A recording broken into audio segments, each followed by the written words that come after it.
Bueno, pues vamos a empezar. No sé, el micrófono, ¿se me oye bien? Gracias. Bueno, buenos días a todos. La verdad es que es un placer que se haya contado en esta mesa redonda y con esta temática tan de actualidad con el Ministerio del Interior, la Secretaría de Estado de Seguridad y en concreto con también la Guardia Civil.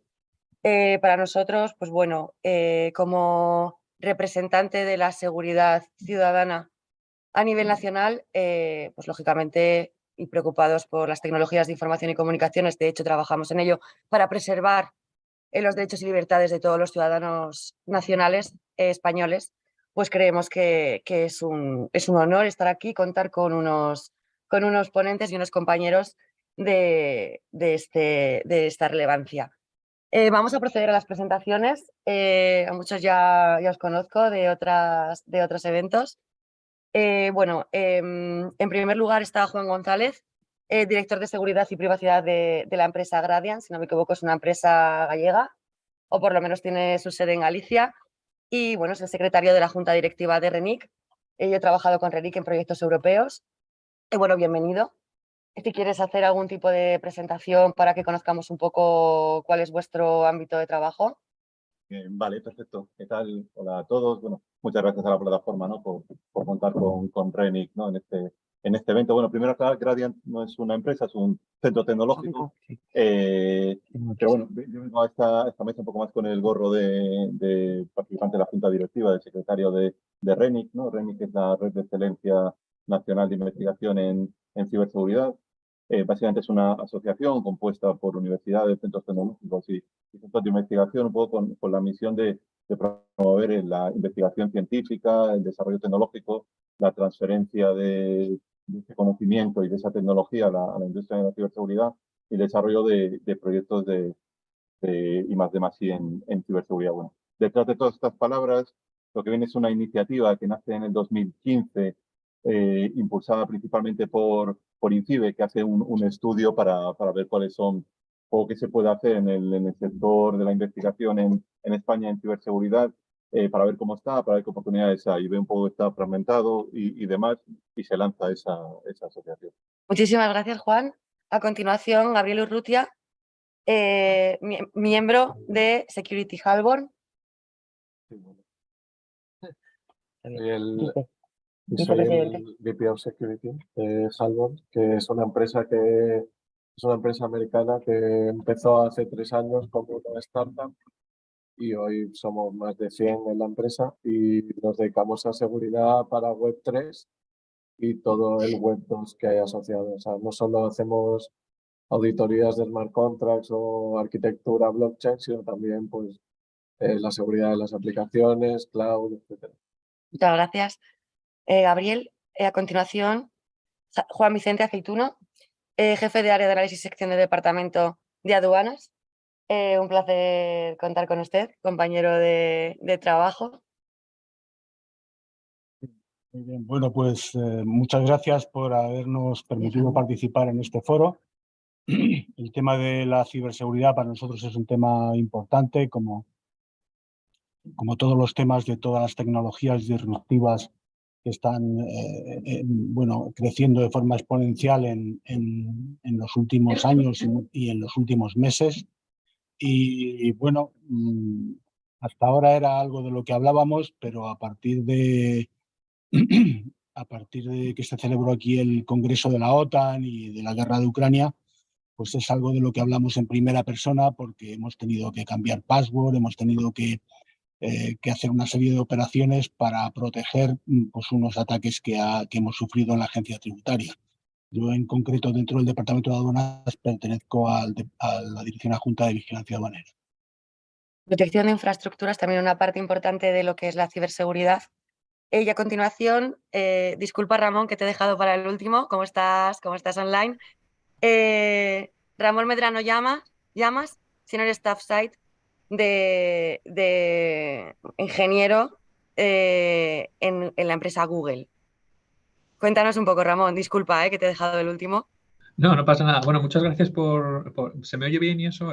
¿Está bien Perfecto, se te oye perfectamente, perfecto. sí. Bueno, muchas gracias por invitarme. La verdad es que está muy bien sentarse con gente que está trabajando en lo que habéis dicho. Yo trabajo en Google en un equipo que se llama Privacy, Safety and Security.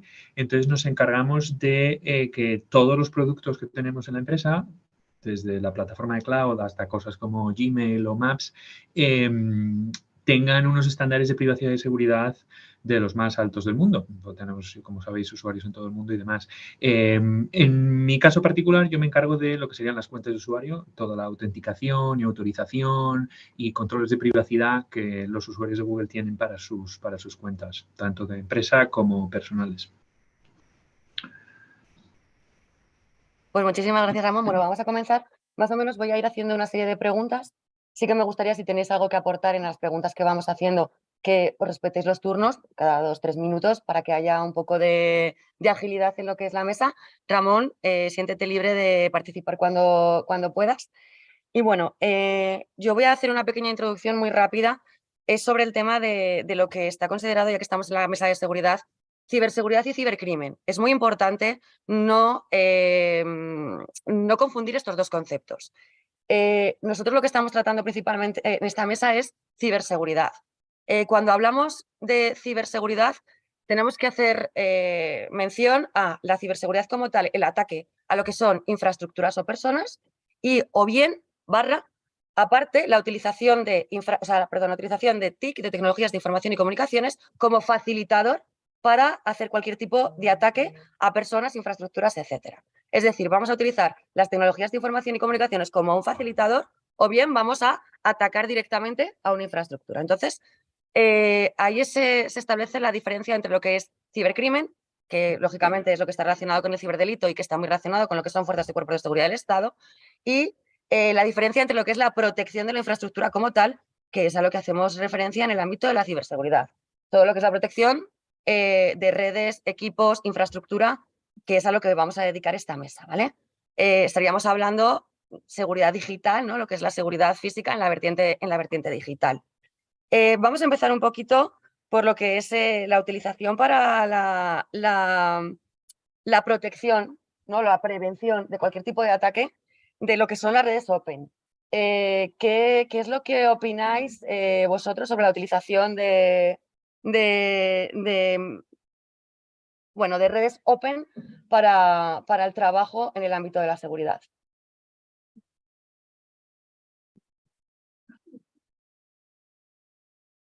¿Puedes aclarar un poco qué te refieres Sí, con redes open? sí, no, que vamos a ver, nosotros normalmente trabajamos en una serie de zonas que están normalmente de ZM, están militarizadas, están completamente securizadas. Al final, cuando nosotros vamos a colaborar en el ámbito de la seguridad con la empresa privada o con,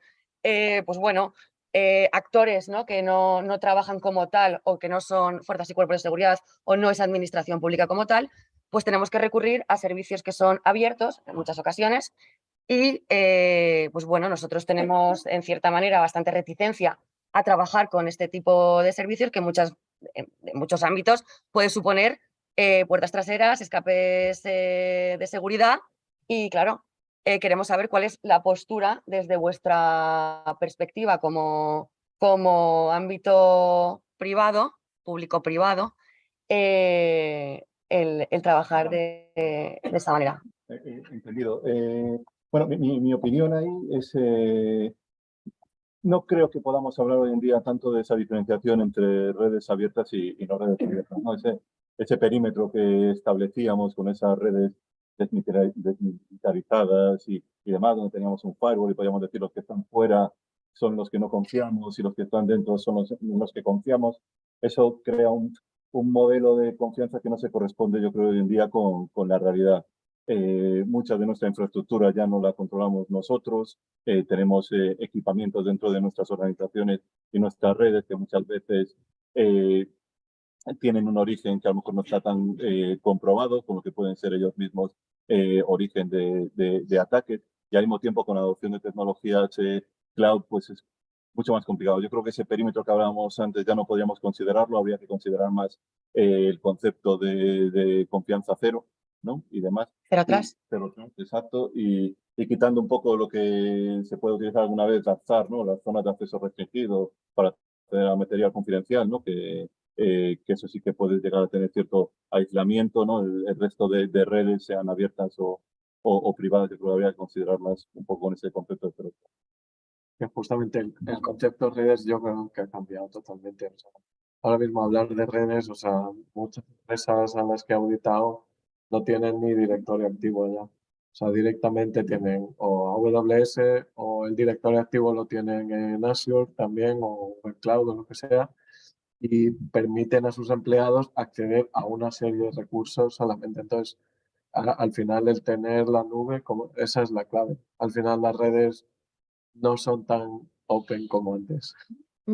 Y el tema de claro, modelos Zero Trust donde la capacidad humana, el talento que tenemos en nuestra organización, los trabajadores están completamente controlados, ¿no? Están controlados en cada pasito que dan precisamente por la cesión de ese tipo de confianza. Están controlados porque son el eslabón más débil Efectivamente, la cadena, pero... de todo. Entonces, al final, si a la gente le das la oportunidad de acceder y de que su curiosidad haga que vea algo que no debe ver, yo creo que nosotros, por ejemplo, tenemos implementada una VPN y los ordenadores se los compramos nosotros y los empleados saben que el ordenador es para trabajar, ¿no? Decía un amigo que trabajaba en una empresa, decía, me ha dicho un empleado que este ordenador no vale para nada, que no puede hacer nada. Digo, pues ha cumplido el objetivo. Porque al final el ordenador es para trabajar, ¿no? No, pero cuando estamos hablando de información especialmente sensible, porque está muy bien si la información que estamos trabajando, quizás nos trabajamos con datos personales, trabajamos con datos para entrenamiento de determinados sistemas y son datos que en un momento determinado pueden ser públicos. Pero si estamos trabajando con datos especialmente protegidos, como pueden ser datos de carácter personal o datos que hacen relación a cualquier tipo de variable protegida, como puede ser el sexo, como puede ser la religión, como pueden ser, pues bueno, datos de especial sensibilidad. Al final, no, Yo creo... Sí, Ramón, No, yo dejamos quería que decir intervenga. aquí estamos, lo que acabas de mencionar acerca de los niveles de protección de datos, hay que separar dos variables que son ortogonales y están relacionadas, ¿no? Por un lado tenemos la seguridad en el acceso a los datos. En ese sentido, obviamente vamos a tener categorías distintas y vamos a tener medidas de seguridad diferentes. Por ejemplo, lo que hablábamos de Zero Trust, eso afecta al acceso o el contexto que tenemos sobre la persona que está accediendo a esos datos. Está accediendo desde un dispositivo que tenemos gestionado, está accediendo con software que está parcheado, etcétera, etcétera. Entonces podemos darle una autorización de más o menos nivel dependiendo del dispositivo que esté utilizando para acceder, no de la red que esté utilizando para acceder. Y luego estaría, dependiendo del nivel de... o la categoría de los datos que estamos trabajando, ahí tendríamos que entrar en controles de privacidad. Por ejemplo, si queremos hacer un análisis de datos tributarios, ¿no? Pues igual tenemos un motivo legítimo para hacer los análisis, digamos, de manera individualizada, porque estamos procesando lo que sea para la agencia tributaria, pero si queremos hacer un análisis general, a lo mejor tenemos que utilizar técnicas de anonimización de esos datos. Hay privacidad diferencial y demás historias que podemos hacer de manera que generamos datasets derivados que ya no se pueden identificar y entonces a lo mejor podemos reducir el nivel de protección que tienen esos datos porque estamos eliminando o anonimizando ciertas partes de la información que vamos a procesar. Entonces, por un lado tenemos la parte de la seguridad, que es lo que estamos comentando primero, pero no se puede olvidar también la privacidad de los datos, que es algo que va después, digamos, de tener unas garantías de seguridad sobre esa información. Muchísimas gracias. Sí. Bueno, Juan Vicente. Sí. Efectivamente, para el tema de la prevención, pues como para tantos otros temas, podemos hablar de distintos niveles, ¿no? Serían las capas de la cebolla. Quitas una capa y luego hay otra, ¿no?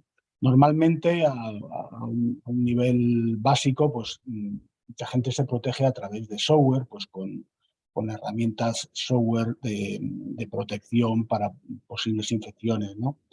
Pero efectivamente, y David Arroyo es un firme defensor de esto, lo suyo ya cuando estamos hablando de alta sensibilidad sería también hacer el hardware propio, es decir, no comprar un hardware hecho, sino controlar el proceso de fabricación de ese hardware, porque en el hardware también hay puertas y bueno, pues si lo haces tú, pues tienes el control, si no, pues no se sabe, ¿no? Pero lo más importante para mí, y quiero incidir en esto porque viene a cuento de todo lo que está pasando en otras tecnologías disruptivas, ¿no? Yo entiendo que el gran problema de la ciberseguridad, por lo que tenemos problemas de ciberseguridad, es sobre todo, o uno de los causantes es porque en su día, cuando empezó Internet, pues bueno, hubo una organización de estandarización que era, y un estándar que llamaban el OSI de ISO, o sea, el Open System Interconnection de la organización de estandarización, ¿no? Que estaba haciendo un modelo de seguridad basado en 7 capas, que era lo que llamaban el modelo OSI, y aquello, que era un estándar de jure, no llegó a implementarse. Lo que se implementó fue que el mercado, es decir, la demanda de la gente, marcó cómo era Internet. Y Internet, en vez de tener 7 capas, tiene solo 2, lo que llaman el protocolo TCP/IP. Y eso hace que se han omitido otra serie de capas que sí hubieran garantizado la seguridad y dificultarían todos los problemas de ciberseguridad que tenemos actualmente. Entonces, digo que esto viene a cuento porque para mí, bueno, en el tema de Internet ya está hecho, ¿no? Y habrá que reinventarlo porque ahora cuando vengan los ordenadores cuánticos habrá que reinventar todo Internet, pero eso ya está hecho. Pero está pasando lo mismo por ejemplo, en inteligencia artificial. Es decir, habéis visto que miles de científicos están diciendo que paren todo porque hasta que se regule. Entonces, corremos el mismo riesgo. Disculpe que vamos a ir a ese tema un poquito más adelante. Ramón, respecto a lo que son los datasets, sobre todo los data lakes, actualmente, pues bueno, la Comisión Europea está regulando los espacios seguros de datos.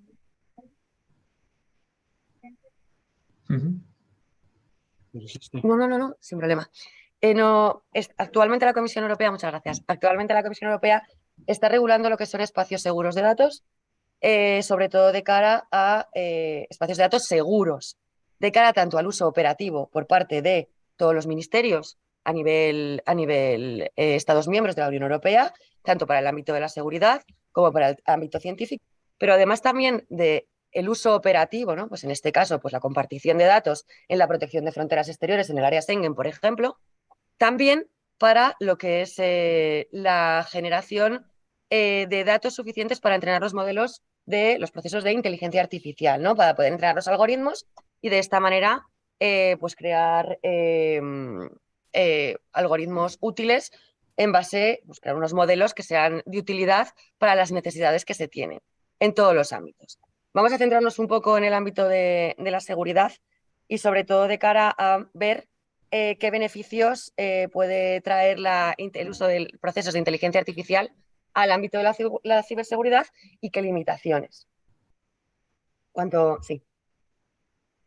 Vale. O sea, la pregunta iría un poco a lo mejor por las amenazas y los beneficios de inteligencia artificial o... Sobre todo también ¿qué opináis de la creación de espacios seguros de datos? Si son necesarios, si se va a incentivar la colaboración público-privada. Ya se ha iniciado la colaboración, la utilización de datos del sector privado a nivel europeo para el entrenamiento de los sistemas, pues todo lo que queráis un poco aportar en este sentido. Vale, justo en ese sentido, entonces, lógicamente los datos lo que consideran, ¿no?, el nuevo oro y demás, es algo que desde Europa se quiere potenciar el uso de los mismos, ¿no?, tanto datos públicos como privados, ¿no?, y construir esos grandes data lakes que luego puedan servir para entrenar modelos de inteligencia artificial. En mi opinión, o sea, eso es muy importante y de hecho muchas legislaciones que están bien que existan, a veces están en oposición, ¿no? Por ejemplo, la ley de protección de datos, y el Reglamento General de Protección de Datos. Es estupendo tenerlo, a veces es un obstáculo para poder utilizar esos Sí, pero datos. disculpa que te interrumpa. Más allá, Gradient además ha presentado diferentes soluciones ante la Comisión Europea y ante EULISA y Europol, quiero decir, orientadas de cara a la protección de la seguridad de las infraestructuras y además que incluyen procesos de inteligencia artificial. Justo ahí quería llegar, ¿no? Estaba, perdón, hablando un poco del Sí. contexto. Una vez que tenemos este contexto, o sea, lo que tenemos que ser capaces es de crear tecnologías que permitan utilizar estos datos de forma segura y protegiendo la privacidad. Por ejemplo, antes Ramón comentaba el tema de privacidad diferencial, ¿no?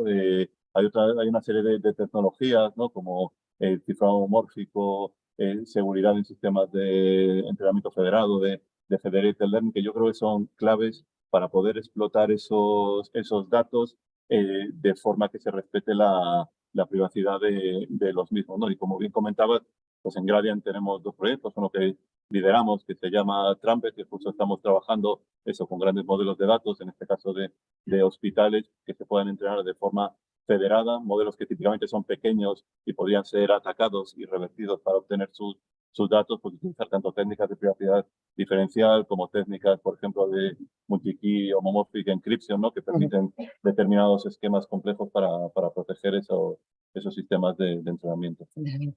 De hecho, además, ahora la tendencia de la Unión Europea, la solución que ha encontrado es crear una infraestructura para lo que es la compartición de datos de tipo híbrido. Es decir, va a utilizar tanto el formato centralizado, sobre todo para aquellos Estados miembros que no quieran o tengan unas legislaciones que sean más restrictivas con lo que es el modelo de datos, y federado, como bien estás comentando tú, para la compartición de datos a nivel 27 Estados miembros.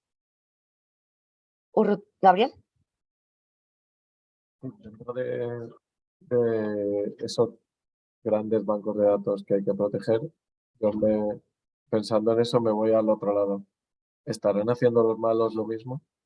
¿Estarán recolectando datos y colaborando entre ellos? Entonces, nosotros estamos intentando utilizar la inteligencia artificial para protegernos, pero internamente estamos atacándonos usando eso y no hemos conseguido nada de momento. Entonces, creo que es un alarmismo lo de que hay que parar todo, regular y tal. Creo que la legislación debería ser más ágil a la hora. Aquí te voy a hacer un comentario, sobre todo sobre el reglamento de inteligencia artificial y la nueva ley de inteligencia artificial, que todavía no está publicada. En el reglamento se lleva trabajando más de 3 años para regular todo lo que es los procesos de inteligencia artificial en el ámbito de la sociedad europea. Aquí hay un problema, y es que precisamente como las sociedades democráticas, y en concreto Europa, es muy legalista y pone en el punto central al individuo y se preocupa de los derechos fundamentales, de la protección de los derechos fundamentales del individuo, está demorándose en más de 4 años en la consolidación de una normativa, de una legislación que regule este tipo de... Es obsoleto ya. Está obsoleto, efectivamente, porque nosotros lo que necesitamos es soluciones para allá, ¿no? Necesitamos regular para allá. ¿Cómo podríamos...? O sea, claro, tenemos el modelo de Estados Unidos, tenemos el modelo chino, tenemos GAFA, tenemos... está claro, pero nosotros, a nivel europeo, tanto España como uno de los Estados miembros como Europa, somos líderes en patentes científicas en el ámbito de inteligencia artificial. Sin embargo, las inversiones no acompañan, ¿no? Nosotros somos la tercera organización en inversiones, me refiero a la Unión Europea, muy por detrás de lo que está haciendo China y Estados Unidos. Pero bueno, te lo comentaba, estoy totalmente de acuerdo. ¿Qué posibles soluciones proponéis para esta problemática que se está detectando? No sé cómo de ágil es la administración, ¿verdad? Para regular, pero es que... ¿Crees realmente que es un problema de la administración? Por ejemplo, Estando en sociedades en las que si se pone en el centro, se busca un equilibrio entre seguridad y libertad, ¿vale? No somos China, estamos un poco equilibrando lo que es la libertad y la seguridad, para equilibrar la libertad de los individuos, su libertad de expresión, sus derechos fundamentales. Claro, eso ya no es un tema de administración pública, eso ya es otro tema. Entonces, Tampoco Italia, ¿no? Que efectivamente. ChatGPT. Entonces, al final es, claro, hay una carga de burocracia que impide ser más ágil. El ejemplo es ChatGPT. Es un ejemplo muy simple, muy tal, pero claro, dicen, no, es que los niños hacen los deberes con... No, dice, los niños que están ahora en el colegio, lo que siempre hemos soñado que una máquina nos hiciera los deberes, ya no lo van a soñar porque ya existe, ¿no? Pero entonces llega y dice, no, no, es que les vamos a prohibir. Pues yo cuando era pequeño usaba la carta, ¿no? Para copiar y pegar también, ¿no? Entonces el problema es que cómo cambias toda la educación, por ejemplo. ¿Cómo eres capaz de...? Porque ahora mismo todos los que estamos en esta sala, os digo, vamos a hacer una redacción de lo que sea. Se lo decimos a GPT y en función de la descripción que yo dé, todas van a ser diferentes, ¿no? Entonces, ¿cómo evalúas a los profesores para que evalúen esa capacidad del alumno descriptiva, etcétera? O sea, es muy difícil agilizar esto y al final tener patentes y no sé qué, pues al final Estados Unidos lo hace todo a fuerza de pues, dinero Ujú. y aquí en Europa, pues, bueno, o sea, patentes y regulación, etcétera, pero más cosas más tangibles y más rápidas. Ujú. Pero no sé qué fácil es eso, la verdad. Juan. Bueno, yo por decir un par de cosas, primero, no Ramón, debemos Ramón, menospreciar. disculpa, que le habíamos dado paso a Juan, a continuación te Ay, doy paso a perdón, ti, pero es ¿vale? que no- 5 minutos, no hay problema, perdón, disculpa. Gracias. Bueno, en este matrimonio de inteligencia artificial con ciberseguridad y vivimos en la década de los matrimonios, porque la inteligencia artificial pues, se ha casado con el procesamiento del lenguaje natural, se va a casar con la robótica y se va a casar con la computación cuántica y también pues, con la ciberseguridad. Pues hay ventajas y hay inconvenientes. No es que todos sean ventajas y no es que todos sean inconvenientes. Efectivamente, el hecho de que puedas entrar en ChatGPT y decirle que te haga un programa en lenguaje Python sobre una cosa, pues es una cosa que puede ayudar a los programadores de ciberseguridad, de sistemas de ciberseguridad, pues a defender mejor.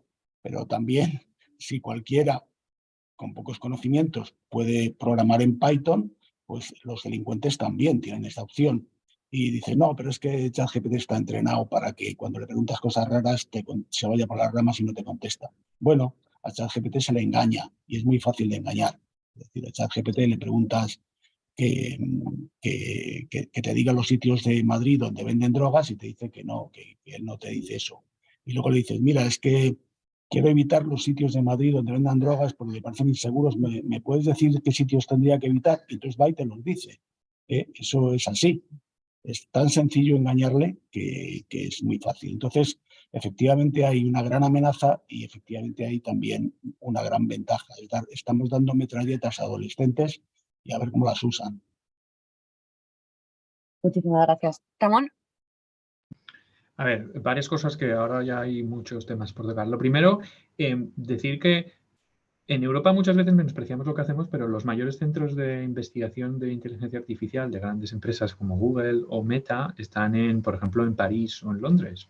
Está DeepMind, hay un centro enorme en París y muchos de los avances que han venido de parte de Europa. Entonces, bueno, vamos a ver si intentamos poner un poco eso en perspectiva. Segundo, se suele hablar mucho de regulación, a lo mejor para obtener regulación ad hoc para ciertos usos, que me parece bien, pero también no hay que olvidarse de la cantidad de regulación que tenemos acerca de los principios. Por ejemplo, si nosotros queremos entrenar un modelo de inteligencia artificial basados en ciertos datos que queremos recolectar, sabemos que hay regulaciones acerca de privacidad, sabemos que hay regulaciones acerca de los niveles de seguridad que hay que tener, sabemos que hay regulaciones acerca del derecho al olvido y todas estas cosas.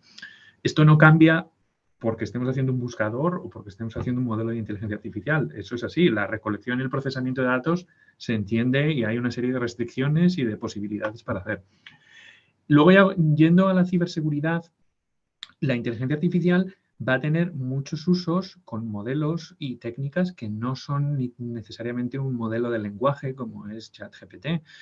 que puede tener su utilidad, por ejemplo, para atraer el lenguaje natural y demás a ciertas actividades, pero hay cosas como detección de anomalías, cosas como detección de intrusiones, cosas como análisis, por ejemplo, de ciertos elementos de privacidad y de seguridad en escala. Cuando tienes, por ejemplo, miles de millones de usuarios, pues puedes detectar con modelos de inteligencia artificial intentos de hijacking de cuentas de usuarios, intentos de robos de credenciales y demás. Eso se hace a diario, eso se utiliza con mecanismos de inteligencia artificial.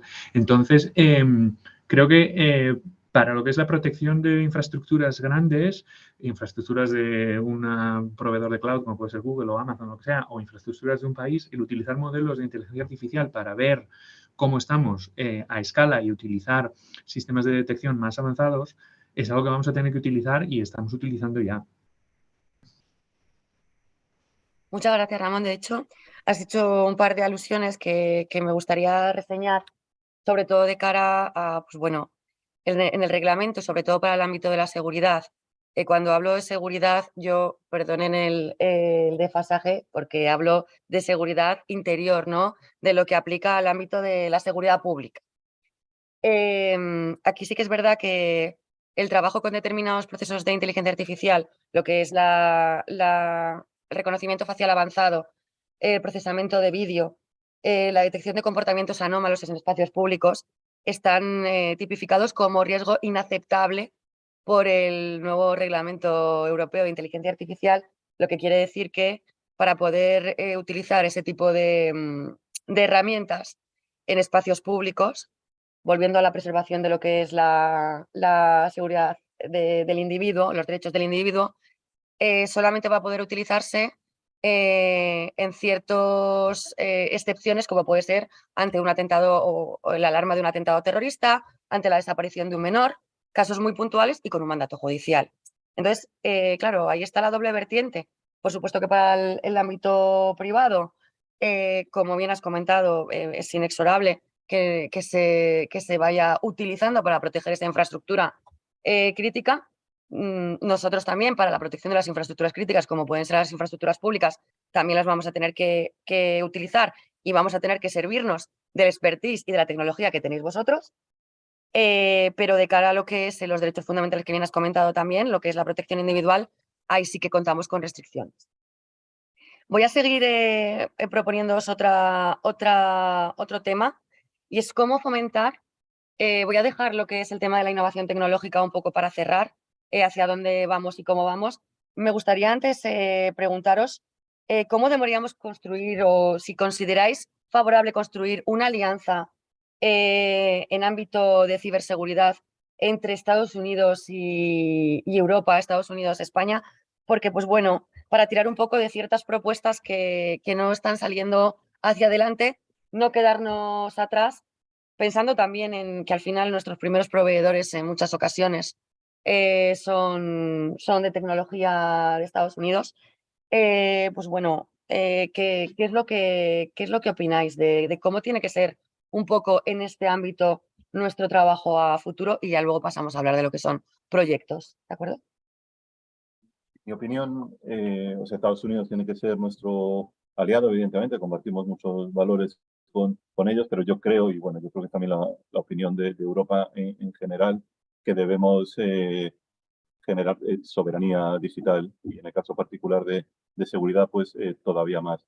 Tenemos que ser capaces de tener nuestra propia tecnología porque bueno, yo creo que está claro, ¿no? Que el dominio de la tecnología es un poco lo que está posicionando, ¿no? A los distintos países y también a las distintas economías. De hecho, uno de los problemas que tenemos ya no solo en particular España, sino en Europa en general, ¿no? El mercado de la seguridad es un mercado enorme. Se prevé que a final de esta década tenemos 400.000 millones de euros y Europa tiene muy poco de ese mercado. Entonces necesitamos soberanía por el motivo de mercado y necesitamos soberanía también porque tenemos que tener independencia, ¿no? Para ser capaces de tener nuestra propia tecnología. Muchas gracias, Gabriel. Bueno,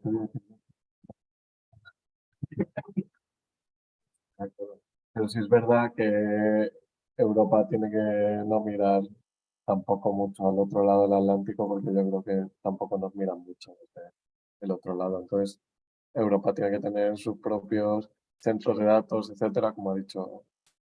Pero También por el tema, creo que esa es la principal razón por lo que empresas como AWS o Google están poniendo centros de datos aquí, porque hasta ese momento ninguna administración se atrevía a tener sus datos de esa manera descentralizados en centros de datos en Ohio o donde fuese, ¿no? Entonces yo creo que el tener una nube también propia creo que puede ser importante a la hora. Por supuesto, la colaboración es fundamental porque cualquier amenaza que ataque a Estados Unidos o que nos ataque a nosotros, seguramente que pueda atacar a uno vendrá por el otro, ¿no? Entonces, la colaboración sí, pero cada uno con su parcela, digamos. Antes, Juan, un momento, antes, Juan, te voy a hacer una pregunta, Gabriel. Esto va a ser un toque diferente. Nosotros en el Ministerio del Interior somos bastante reticentes a trabajar con cloud, con servicios cloud, ¿vale? Lógicamente, pues el tipo de datos con el que trabajamos. Si yo fuese mi jefe y tú me tuvieses que convencer de utilizar servicios cloud porque van a producir más beneficios para el trabajo, aunque sea no todo, ¿no? Pero quizás una parte, un porcentaje, aquellos datos que... ¿Cómo me convencerías a mí, imagínate, subdirector general de Sistemas de Información y Comunicaciones, de qué mecanismos de seguridad ofreces y qué ventajas ves en que, ojo, con Interior, Ministerio del Interior, utilice ese tipo de servicios? Antes de hablar de ventajas de seguridad, hablamos económicas. Al final es una inversión muy grande a la hora de poner los centros de datos, pero que mucha gente se puede aprovechar y que el coste, o sea, los ahorros de coste en función de redes, etcétera, son muy grandes. Luego, el tema de segregación de redes también es brutal. La manera de cómo ser capaces de hacer una política de control de accesos buena, privacidad de datos, utilizar sistemas de cifrado que al final todo, si calculas ese coste de hardware con respecto a hacerlo en la nube, pues es mucho más ágil. Sí, pero soy Ministerio del Interior y estoy dejando el control de los accesos y de los sistemas en manos de una empresa externa. Bueno, por eso los centros de datos se tienen que poner aquí. O sea, yo no, siendo el Ministerio del Interior, no pondría AWS en Estados Unidos, pero si se crean aquí unos centros de datos buenos, al final, como vemos, todas las empresas están migrando pues eso, ya no es el usuario que tiene X permisos, ya es el usuario que puede acceder a determinados recursos y la segregación es mucho mayor usando la nube que usando hardware normal. Un segundo. Sobre ese tema yo investigaría sobre lo que se conoce como computación confidencial, que varios proveedores cloud ya están empezando a darlo. Yo creo que puede ser muy interesante para que proteger las cargas de trabajo en cloud, de forma que sea imposible para ellos acceder a los datos. A la empresa privada, ¿no? ¿Te refieres? Para que sea imposible, ¿A quien no, la gestiona? para quien la gestiona acceder a los Que datos. no puede acceder a los datos. Sí, eso ya existe. Empezó fundamentalmente con los servidores estos de cloud para gente que hace cosas como trading, es decir, con algoritmos hacen compras y ventas en los mercados financieros, ¿no? Entonces, claro, esta gente tiene ahí unas fórmulas en esos servidores que compran y venden que no quiere que le copien. Entonces ya existen proveedores de la nube que te garantizan y te demuestran que eso es así, que ellos mismos no van a poder leer tus datos ni lo que tú subas ahí. Ramón, ¿qué opinas del tema de la colaboración con Estados Unidos o alianza? ¿Qué opinas de ese tema y de lo que se ha estado hablando? A ver, yo de eso, como trabajo en una empresa americana, creo que voy a estar sesgado para decir nada. Lo que sí voy a decir acerca de la computación privada y demás, lo que se ha dicho es correcto. Hay sistemas de computación privada, hay sistemas en los que puedes tener el cloud en tus propios premises, en tus propias máquinas, ¿no?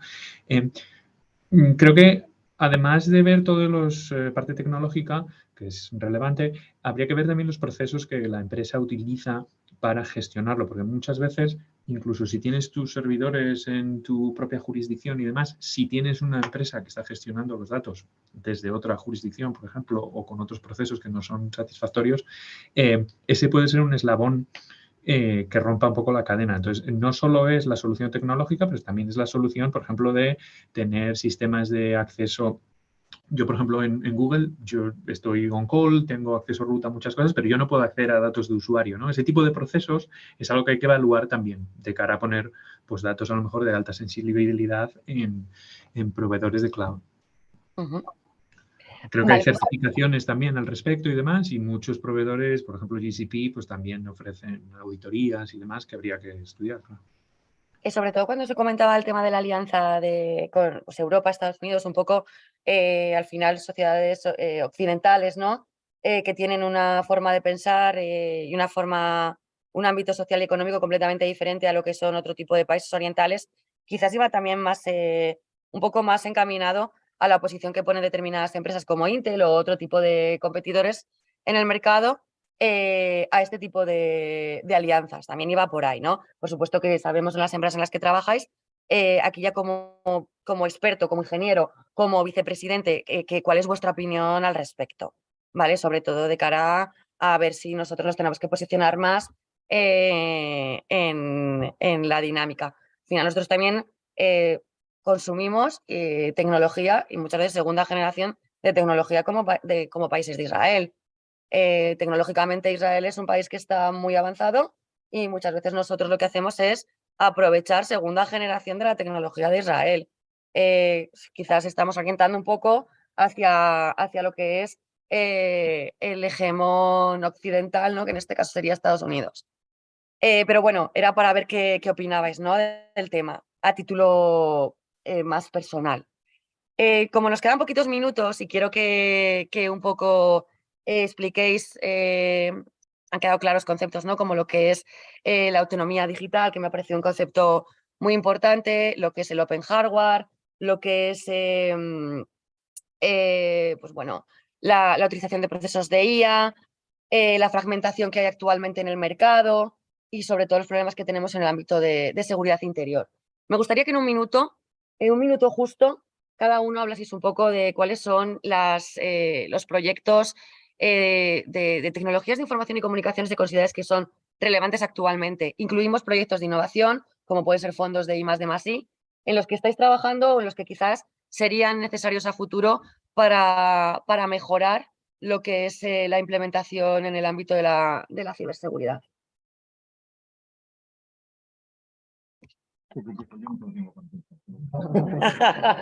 Espera un momento, espera.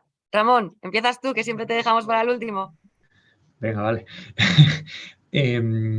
Yo, en lo personal, en la parte de privacidad y seguridad, lo que más me preocupa, los proyectos que estamos más haciendo, es hacerlos a escala. Es decir, hacer privacidad o seguridad en servicios donde tú tienes control total o puedes razonar con tu cabeza de cómo es el sistema, en dónde está desplegado. Puedes utilizar pues, principios clásicos y demás, o hacerlo tú a mano, y está bien. El problema es cuando tienes servicios muy complejos o muchos usuarios, es cuando empiezas a tener problemas. Por ejemplo, nosotros protegemos a nuestros usuarios contra hijacking, credential theft, todas estas historias que están en boga, y es cada vez, digamos que es una carrera, ¿no? En la que tú tienes que estar siempre un poco delante de los actores que están intentando robar información, y escalar eso a miles de millones de usuarios, pues es súper complicado. Entonces estamos mirando pues cómo utilizar mejor modelos de machine learning, cómo utilizar las plataformas de cloud para protegerlas y eso, y ahí es donde estamos. Haciendo fuerza. Gracias. No.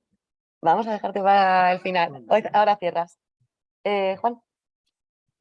Bueno, yo creo que los proyectos actualmente tienen que tener muy en cuenta el contexto. Y el contexto es de un cambio permanente, de una disrupción permanente de distintas tecnologías que se van a influenciar mutuamente unas a otras. Y, por lo tanto, es un contexto claramente cambiante y que además, es decir, estos matrimonios que hablábamos antes entre tecnologías cambian completamente el mapa de todo, ¿no? Bueno, como un ejemplo sencillo que puede entender hasta un adolescente, yo diría que, a ver, hasta ahora han estado vendiendo que los expertos en ingeniería del prompt, es decir, en preguntar a las inteligencias artificiales y hacer preguntas concisas, pues era la profesión del futuro. Yo he visto que por internet se anunciaban y se vendían cursos carísimos de 1.000 euros con 3 semanas online y tal y cual para enseñarte esto. Bueno, pues ahora está AutoGPT, que tú le dices qué es lo que quieres, tus objetivos, y él te hace la ingeniería del prompt. Ya de esas profesiones que las pagaban a 300.000 euros, pues pueden quedar en la calle. Y esto ha sido en 3 meses de tiempo. Entonces, desde ese punto de vista y desde el punto de vista de un cambio tan acelerado y tan permanente, pues es difícil planificar. Antes yo recuerdo que los bancos hacían planes estratégicos, los bancos y las empresas en general, planes estratégicos a 5 años. Ahora hacer un plan a 3 meses tiene ciertas dificultades, depende de en qué sector estemos hablando y desde luego en la ciberseguridad seguramente en ciertos aspectos también. Sí, yo creo que el auténtico reto es el modelado de la amenaza híbrida ahora mismo, porque yo que me dedico a Web3 sobre todo, pues claro, cómo modelamos una amenaza que ataca a Web3, ataca a Web2, ataca pues con todo lo que lleva cloud, la web, la aplicación móvil. Al final tenemos un montón de dispositivos, un montón de sistemas que tienen que funcionar entre ellos. Si a eso le añadimos pues inteligencia artificial, etcétera, pues creo que ese es el reto ahora mismo. Intentar hacer un modelado de amenaza, intentar ver cómo el atacante va a ir a por los usuarios, va por las empresas, ¿no? Y otro punto es el tema que también estamos investigando, es el tema del comportamiento. Cada vez es más difícil hacer detecciones basadas en firmas. Al final, lo que estamos intentando ver es cómo los atacantes se comportan dentro de los sistemas. Entonces, bueno, ahora mismo sistemas como XDR, etcétera, pues que son endpoints que tú pones, pues cada vez más están basados en comportamiento y creo que la inteligencia artificial puede ayudar bastante ahí. Entonces, digamos que hay un batiburrillo de tecnologías y tenemos que intentar defendernos de ellas y ese es el reto real. Real, para nosotros también. Respondiendo como Renix, yo creo que el contexto actual, ¿no?, en el que buscamos esa soberanía digital, tanto por motivos de mercado como por tener tecnología propia en seguridad, es una tormenta perfecta, ¿no?, para todos aquellos que quieren hacer I+D o emprendimiento en ciberseguridad. ¿Y en qué dedicarse exactamente? Que sería un poco la pregunta, pues es una pregunta muy, muy buena y es algo en lo que se está intentando responder también desde el Foro Nacional de Ciberseguridad, ¿no?, en el que participa RENIC, entre otros muchos expertos, para generar una agenda, ¿no?, estratégica de innovación en ciberseguridad, a ver lo que interesa para nuestro país, que las distintas partes del sector de I+D+ y de ciberseguridad estén trabajando. Bueno, pues vamos a finalizar porque ya no nos queda tiempo. Me vais a permitir, si alguien tiene una duda, vamos a dejar quién va a ser el afortunado. Si alguien tiene una duda, pues bueno, estaremos encantados.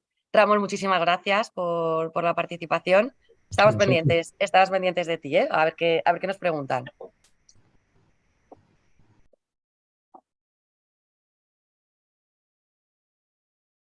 Nada, ninguna inquietud. ¿Ruego? ¿Sugerencia? Venga. Bueno, oye. Una muy rápida. Hemos hablado siempre de temas de ciberseguridad, de uso de datos restringidos. En los modelos que planteáis vosotros más desde las empresas, ¿estáis pensando también en modelos de trabajo? Por la forma de transferencia de datos protegidos entre instituciones o entre administraciones, por ejemplo. Yo voy a contestar primero en un momento. Se lleva trabajando ya en defensa, con datos sintéticos, sobre todo de cara a crear plataformas de entrenamiento de algoritmos. Es decir, no tenemos tiempo suficiente, ámbito de defensa, ámbito de seguridad. Entonces, lo que sí que estamos investigando y estamos trabajando es plataformas de entrenamiento mediante este tipo de datos sintéticos que vayan entrenando los algoritmos y así pues crear modelos en vez de en 6 meses, 8 meses, pues en 3 meses, ¿no? En 2 meses. Eso es lo que le puedo contestar yo. Y ahora ya dejo al ámbito privado. Sí. Bueno, únicamente decir que en la agencia tributaria, bueno, y el Ministerio de Hacienda sí que se han creado modelos de riesgo con minería de datos, que es una implementación de hace unos años de la inteligencia artificial. Se han creado modelos de riesgo, por ejemplo, para el impuesto sobre la renta usando datos sintéticos. Nosotros, desgraciadamente, también usamos datos sintéticos. Lo ideal sería usar datos totalmente reales, pero evidentemente a veces son insuficientes para entrenar un modelo y tienes que ser capaz de incluso tener otro modelo que sea capaz ya de ayudarte a generar esos datos sintéticos que te permitan, ¿no?, después entrar al modelo final. De hecho, el tema de lo que es los espacios seguros de datos a nivel tanto nacional como europeo van en esa dirección. ¿Va bien? Sí, nosotros también. ¿Nada más? Bueno, pues muchísimas gracias por la asistencia a Ramón. No, no El uso tenía de nada. datos, el uso de datos sintéticos. Es una forma de iterar, por ejemplo, sin tener que hacer filtrados de datos, hacer cosas como preservar, anonimizarlos y demás, que tiene siempre un contexto. Entonces, para probar arquitecturas nuevas de modelos y demás, puedes generar datos que no provienen de usuarios, ¿no? Sí, pero actualmente, por ejemplo, tú desde la empresa en la que trabajas se han utilizado, ¿no? Utilizáis datos de tipo sintético, ¿no? No lo sé, dependerá del caso. Depende del caso. Tenemos cientos de...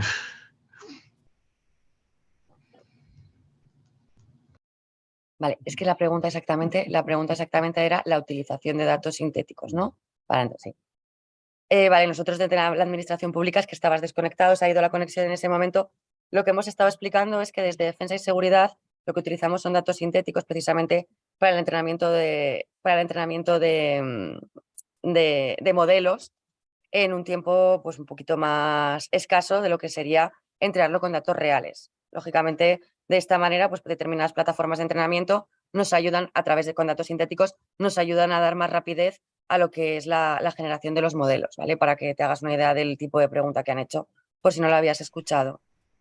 Sí, sí lo he escuchado. Lo que decía es que el utilizar datos sintéticos tiene el beneficio de que puedes empezar a iterar muy rápido, pero luego también al generar los datos sintéticos puedes generar sesgos que luego incluyes en los modelos. Entonces es algo que también tienes que estudiar, ¿no? Discriminación, sí. Bueno, pues muchísimas gracias a todos, es un verdadero placer. Hasta la próxima y muchas gracias por todas vuestras aportaciones. Gracias.